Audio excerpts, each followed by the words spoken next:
Kelas 10 IPA 9 Metodis 5 Medan, kita masuk ke sifat-sifat dasar dari pertidaksamaan.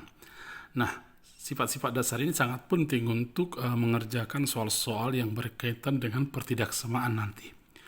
Jika pertidaksamaan ditambah atau dikurangi dengan sembarang bilangan real, maka tandanya tidak berubah. Itu sifat yang pertama. Bentuk matematisnya begini. Nah, jika misalnya A lebih besar dari B, tanda ketidaksamaan di sini lebih besar ya. Dan kemudian ada bilangan C di mana C anggota dari bilangan real. Artinya C merupakan bilangan real atau bilangan nyata. Maka jika ketidaksamaan ini baik kiri dan kanan kita tambahkan atau kita kurangi dengan C, maka tanda ini tetap tidak akan berubah. Jadi artinya A tambah C lebih besar dari B tambah C. Kita sudah tambah kiri dan kanan dengan C. Jadi tanda ketidaksamaan tidak akan berubah.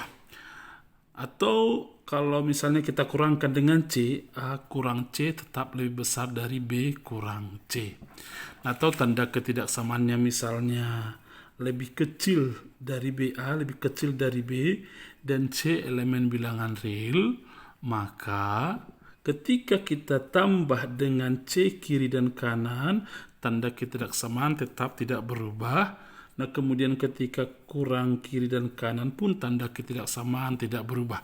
Nanti di video yang kedua kita akan membahas soal-soal yang berkaitan dengan sifat-sifat ini. Sekarang kita masuk ke sifat yang kedua.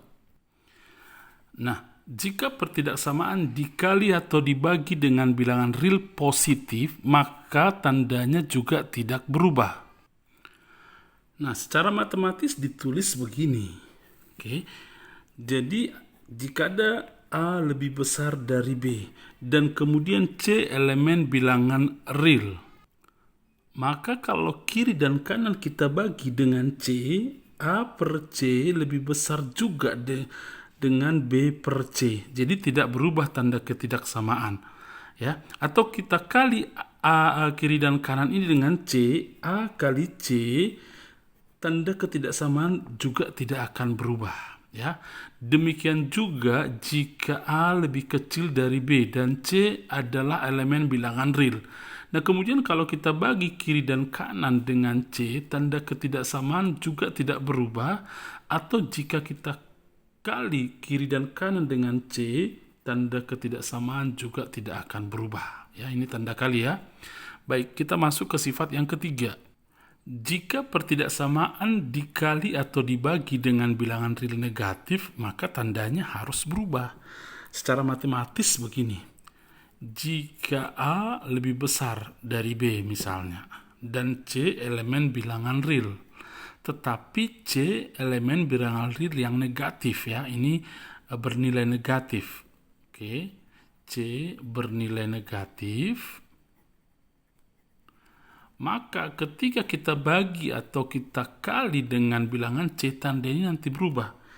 A kali B ini menjadi kali C, maksud saya A kali C ini lebih kecil dari B kali C.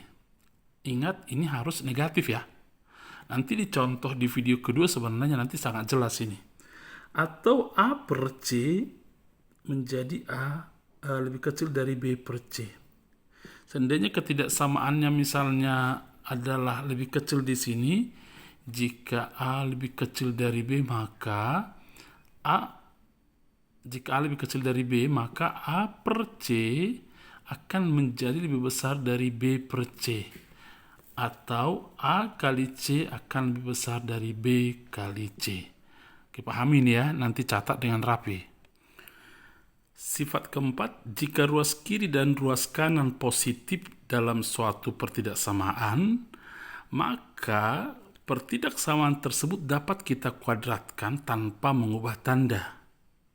Maksudnya ini apa? Bagian yang pertama dari sifat keempat ini. Saya langsung buat secara matematisnya. Misalnya gini. Jika A lebih besar dari B, baik A dan B positif, artinya lebih besar dari 0. Saya buat menguatkannya dengan begini. Ini artinya bahwa A positif, B juga positif. Oke. Maka bagian yang ini bisa kita kuadratkan dan tanpa mengubah tanda ketidaksamaan. Sehingga nanti kita peroleh begini. A kuadrat tetap akan memperoleh lebih besar dari B kuadrat. Ya tentu positif juga hasilnya. Kan setiap bilangan kalau sudah dikuadratkan pasti bernilai positif. Oke. Nah, di sifat yang berikutnya ini, jika ruas kiri dan kanan negatif, maka suatu pertidaksamaan dapat dikuadratkan asal tandanya harus dibalik. Jadi, secara matematis ditulis begini. Jika A lebih kecil dari B dan bernilai negatif, misalnya. A lebih kecil dari B dan bernilai negatif, ya, di bawah 0. Nah, kalau kita kuadratkan ini, A kuadrat, ini akan berubah tanda menjadi B kuadrat dan juga akan menjadi positif. Oke, paham ya? Nanti kita akan bahas soal-soal tentang hal ini. Nah, kemudian kita belajar tentang hubungan antara dua pertidaksamaan supaya menegaskan apa yang kita pelajari waktu SMP. Yang pertama, hubungan irisan. Kata hubung yang digunakan untuk hubungan irisan adalah kata dan. Nah, dua pertidaksamaan atau lebih yang dihubungkan dengan kata dan mempunyai himpunan penyelesaian yang merupakan irisan dari penyelesaian pertidaksamaannya. Contohnya begini. Nah, X lebih besar dari 1 dan, ini kata dan di sini ya, perhatikan ya. X lebih kecil 4, atau ditulis sekarang begini. Tanda dan ini simbol irisannya begini. Oke. Nah, kalau kita gambar ini di garis bilangan seperti ini, kita akan melihat nanti di mana mereka memiliki nilai persekutuan. Nilai persekutuan yang saya maksud pun sebenarnya lebih kepada di mana mereka memiliki nilai-nilai yang sama, ya, atau nilai-nilai irisannya. Ini lebih besar dari 1, artinya 1 tidak ikut. Lebih besarnya kan ke kanan, ini semua lebih besar dari 1. Ini. Kemudian ada dan X lebih kecil sama dengan 4. Ini yang keempat.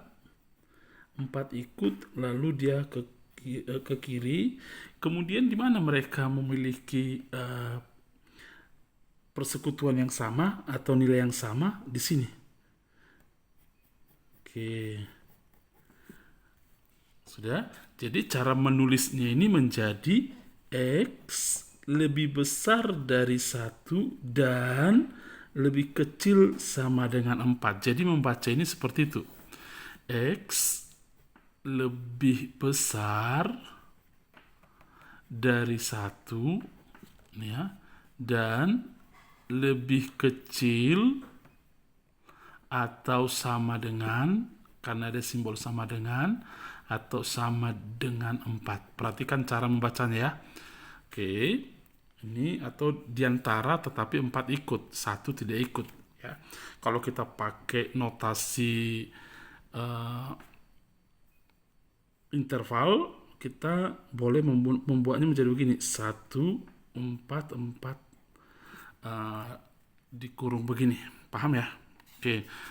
Misalnya kalau kita punya soal ini. Nah, soal yang kedua misalnya. Oke, ini soal yang kedua. X-nya lebih besar dari 1 dan lebih kecil atau sama dengan 4. Iris X-nya lebih besar atau sama dengan minus 2 dan lebih kecil dari 3. Bagaimana kita mencari hasil irisannya ini? Boleh kita bantu dengan membuat garis bilangan. Jadi kita buat dalam satu garis bilangan. Nah, kemudian kita gambar dulu yang ini. X lebih besar dari 1, ini angka 1. Kemudian lebih kecil sama dengan 4, ini angka 4. 4 ikut. Nah, kemudian gambar yang ini dalam garis bilangan adalah dari sini sampai sini. Ini hasilnya ini. Saya buat dalam arsiran begini. Nah, kemudian dan X-nya lebih besar sama dengan minus 2. Di sini minus 2. Ini saya ambil minus 2. Minus 2-nya ikut, berarti saya buat seperti ini. Kemudian 3. 3-nya di bawah 4. Oke, ini angka 3, 3 tidak ikut. Kemudian hasil dari ini adalah ini. Ini sampai sini. Oke, ini.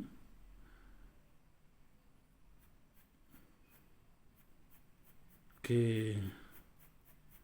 Di mana mereka bertemu di sini? Di mana terarsir mereka 2 kali? Di sini. Kan ini semua terarsir 2 kali, terarsir dari yang ini, terarsir dari yang ini juga jadi yang ini. Atau sampai sini pun mengarsirnya boleh.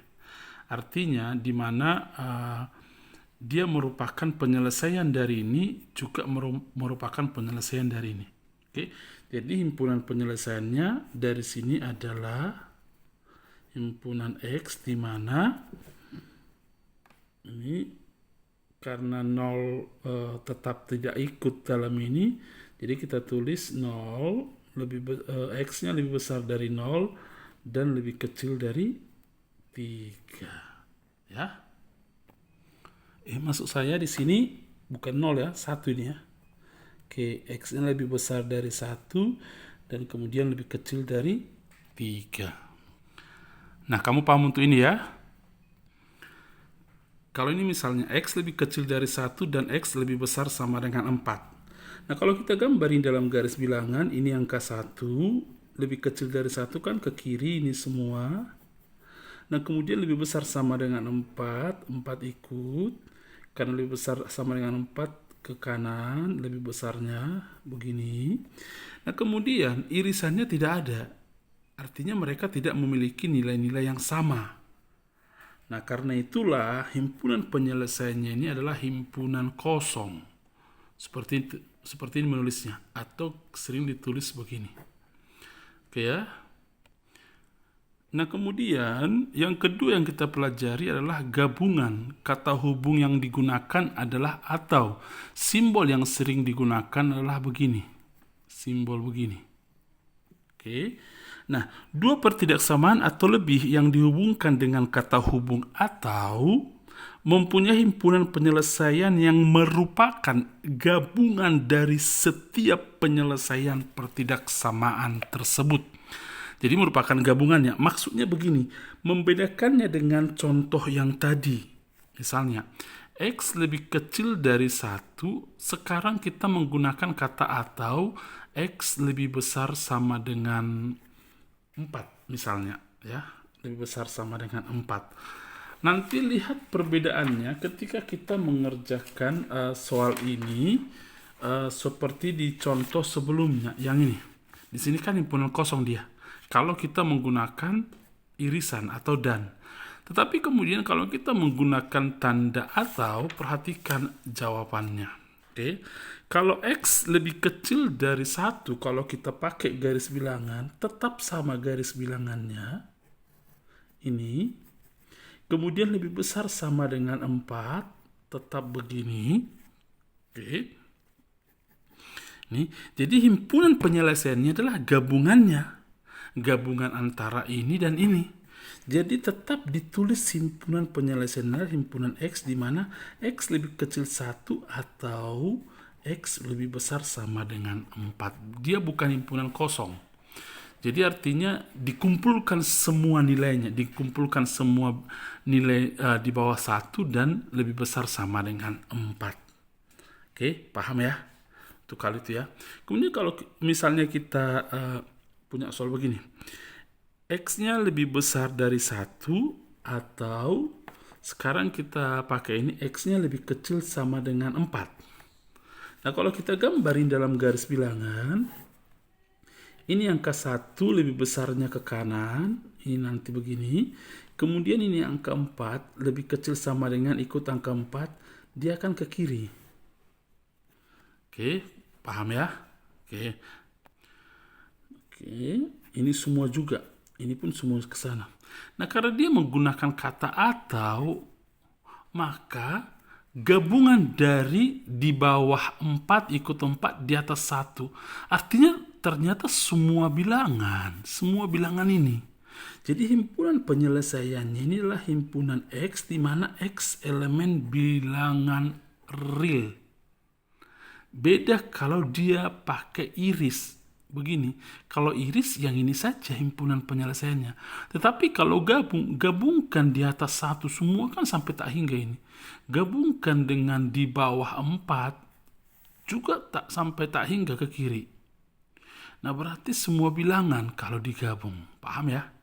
Nah, sekarang kamu masuk ke video kedua untuk menyelesaikan soal-soal nanti, tetapi kamu pahami dulu contoh-contoh pada video yang kedua. Selamat belajar, Tuhan memberkatimu.